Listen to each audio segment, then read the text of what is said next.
Welcome back. My name is Athena from Dreamforge Academy, and I will guide you through this lesson. On the 17th of August, an assistant created a draft invoice in a real accounting app. The write was correct, 538.50, sitting in the browser as a draft. Then the team went to undo it through the app, and they couldn't. 3 delete actions sat in the codebase, and no screen called any of them.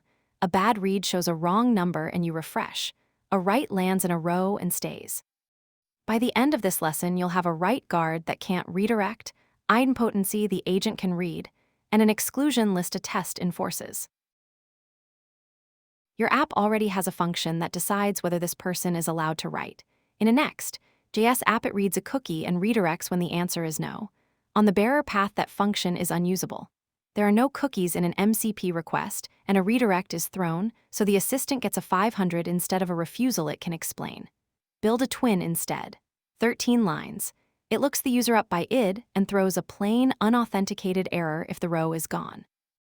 It reads the row, not the token claim, because a claim is up to an hour old, and accounts get deleted inside an hour.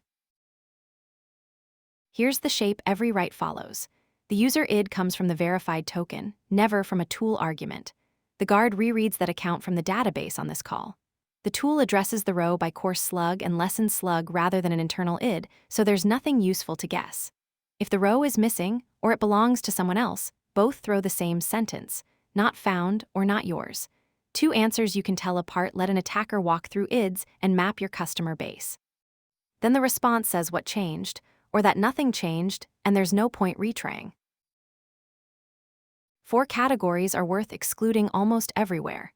Money and billing, because a mistaken charge isn't undone by an apology. Account deletion and anything that cascades into it. Anything that messages a human because you can't recall an email. And admin surfaces, which act on other people's data. Write those down, then turn the list into a test that fails the build. Match every registered tool name against a forbidden pattern. Name matching is crude, and that's the point. A non-specialist can read it, and anyone renaming a tool to slip past has to think about it first. The last 2 lines check the scan actually found files. Run the forbidden name test against your real registry first. It should pass. Now register a throwaway tool called send_receipt and run the suite. It has to fail, and it has to name the tool. Delete the tool and watch it go green. Then break the source scan on purpose. Point the folder constant at an empty directory. Without the anti-vacuity line, the suite stays green with every ban unproven. Add the line and watch it fail. Restore the constant and commit both tests. Last, call one write tool twice with the same arguments and read the second response as a stranger would. Idempotency needs saying twice.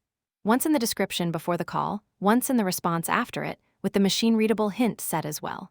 Say it in one place only and the agent retries, then tells your customer the lesson couldn't be marked complete when it already was. Your assignment is a write surface charter, 1 page committed next to your MCP folder. Every allowed write with the intent it serves. The exclusions, each with a because clause that's true of your app today.